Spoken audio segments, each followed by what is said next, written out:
A middle school in Thibodaux, Louisiana was on lockdown Monday after a student shot himself in the head.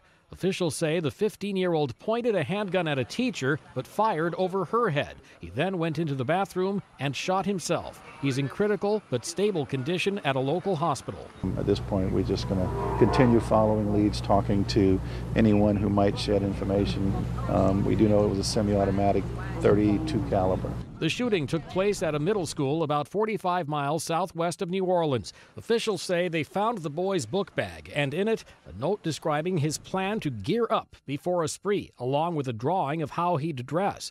But he was armed with only 4 bullets and the gun he'd taken from his father's home. A lot of kids were crying, and one of them had a panic attack, and it was very, very shocking. Officials say there's no indication the boy had been in trouble with the school or the law, and he'd never been in a class taught by the teacher police say he aimed the gun at. Every student will be evacuated to a site where they'll then have crisis teams from the school system meet with them as a whole, along with the faculty.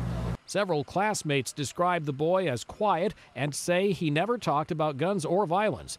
He was about a year or two older than most of his 8th grade classmates. The school is scheduled to reopen Tuesday with enhanced security and several counselors on hand. Mike Gracia, The Associated Press.